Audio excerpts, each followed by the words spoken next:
महावीरांनी वाहतील सांगितलेल्या जैन धर्माचे असंख्य अनुयायी जगभर आहेत, तर व्यापार उद्योग क्षेत्रासह इतरही क्षेत्रामध्ये वेगळा ठसा उमटवणारे अनेक दिग्गज जैन धर्मीय आहेत। अशाच जैन धर्म आचरणाऱ्या दिग्गजांचं कार्यकर्तृत्व सांगणारा आमचा खास कार्यक्रम बघूया।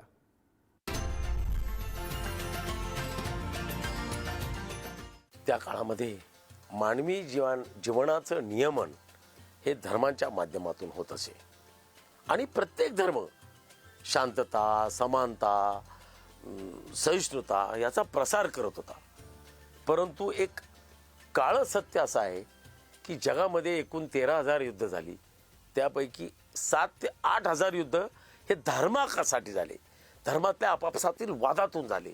त्यामध्ये फार मोठ्या प्रमाणावर रक्तपात झाला आणि विश्वशांतीचा विचार देणारे धर्मच हे आपापसात लढू लागले आणि धर्म हे मुळात एक मोठं अशांततेचं कारण झालं।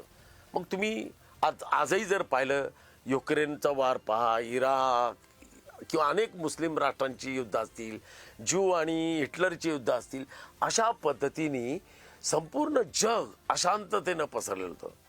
भगवान महावीरांची महती यातच आहे की त्या काळामध्ये 2600 वर्षाच्या या कालखंडामध्ये जैन धर्म वैचारिकदृष्ट्या उत्क्रांत होत गेला। त्यामध्ये खूप बदल आले, अनेकांत वादामुळे अनेक त्याच्यामध्ये गट पडले, तरी मूळ विचार अहिंसेचा भगवान महावीरांनी सांगितला। आणि भगवान महावीरांची पंचसूत्री म्हणजे सत्य, सत्याचा आग्रह धरा, सत्याच्या मागे राहा, अहिंसा। अहिंसा म्हणजे त्यांनी जी अहिंसा सांगितली, पराकोटीची अहिंसा, की एखादं झाड तोडणं हे सुद्धा आहे। जैन धर्म कंदमुळं खात नाही, कारण कंदमुळांमध्ये एक इंद्रियता आहे आणि तो सुद्धा एक अहिंसेचा विचार आहे। जैन धर्माने आहारांमध्ये आहार आणि आपल्या विहारामध्ये खूप नियम केलेले आहेत। संध्याकाळी 7 नंतर जेवायचं नाही, सूर्यास्तानंतर जेवायचं नाही।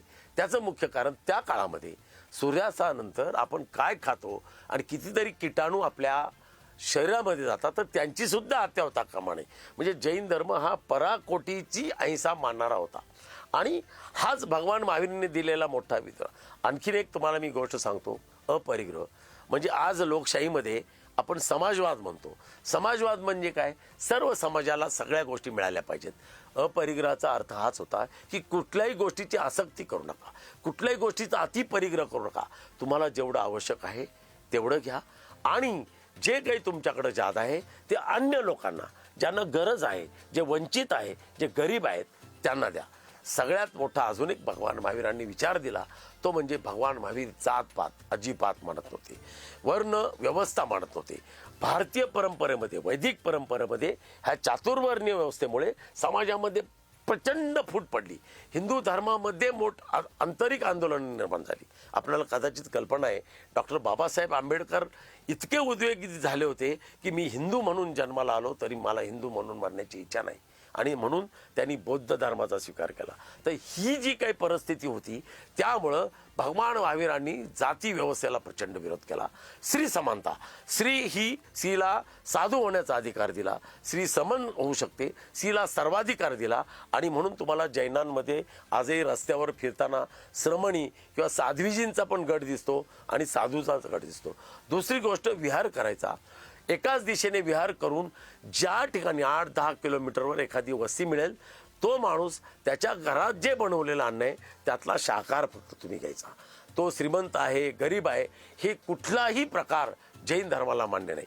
वास्तविक जगामध्ये काय चाललं त्या गोष्टी वेगळ्या। मी तत्वज्ञानाच्या अंगाने एवढंच सांगतो की जगातला सर्वात पुरोगामी, सर्व समाजाच्या कल्याणाचा विचार करणारा, सर्व समाजांना, पृथ्वी तलावरील सर्व प्राण्यांना, माणसालाच नाही तर प्राण्यांना सुद्धा बरोबर घेऊन जगण्याचा अधिकार मानणारा मोठा विचार भगवान महावीरांनी जगाला दिलेला आहे।